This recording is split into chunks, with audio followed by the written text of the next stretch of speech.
How many times have we as adults watched kids of all ages run around with the perceived energy of 10 humans? If I could bottle it, I wouldn't have to do this another day of my life. Tonight, we're going to introduce you to one such young man who has seemingly boundless enthusiasm. And boy, is he putting it to good use. Ready, watch the game. At just 10 years old, Dylan Oklopchik is already mastering the finer points of BMX racing. He's gonna get on the gas, bounce at the line. Take my elbows out and get to the inside line so no one can go under me. Dylan has been racing for about 5 years and is now part of the Rocket BMX racing team. Being around older, more experienced riders, Dylan quickly picked up on the little things that make a boy and his bike go faster. He noticed that other kids had made modifications to their bikes, and even if he couldn't come up with the right technical terms and names, he knew what he needed. If he knows that part can improve his skills, then that's the part to get him, because he'll know that you did that, so he'll improve the skills, he'll then work on that skill. We got him the right parts, and as soon as the right parts came in, he took off flying. And that may be something of an understatement. Just this past year, in his age group, Dylan has placed either first or second at the district, state, and regional levels, and is ranked 10th in the country. He recently qualified to compete in the UCI World Championships in South Carolina by placing among the top 8 riders at a semifinal competition in Florida. Worlds is big. My son's racing on the team, and he's been racing for quite a long time and has not made the Worlds until this year.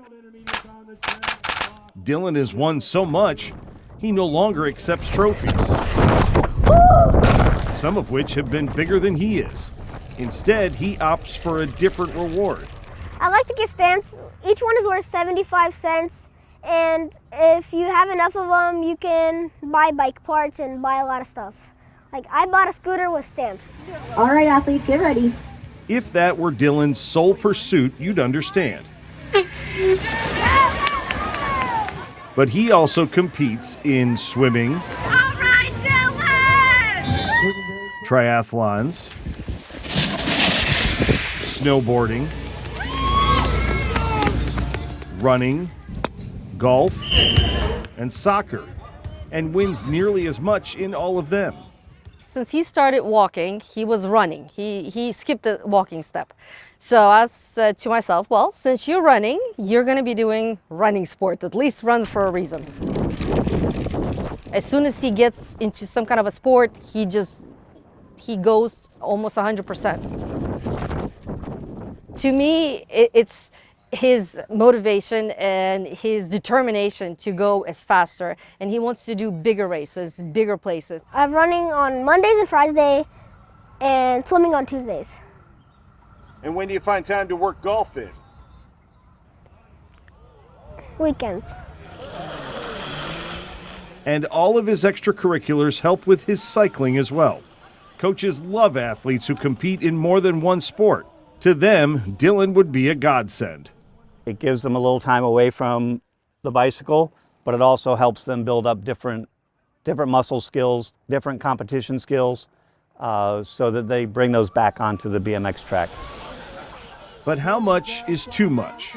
Dylan's mom is very mindful that he's still just 10 years old and worries about overexerting himself. Dylan does not share her concerns. He doesn't complain. He just says, Mom, what's next? Well, at this point, I'm the one that has to pull him back and say, Dylan, I'm sorry. We just don't have enough time in a week. You're going to have to give up something. What do you want to give up? Nothing.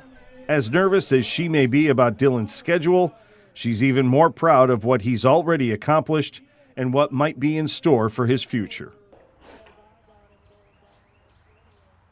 I'm very proud of him. I'm just the driver. I just drive, record his videos, and ask him what he wants to do next. Among over 100 other riders, Dylan finished 11th at the world competition and was the 5th highest finisher from the United States. Next year's World Championships are in Denmark, and he has announced that he will be qualifying and going again. That is, if he doesn't have a swimming, snowboarding, soccer, or golf conflict. If you would like to nominate someone for us to profile, just email us at beyondtheroster@WTVR.com.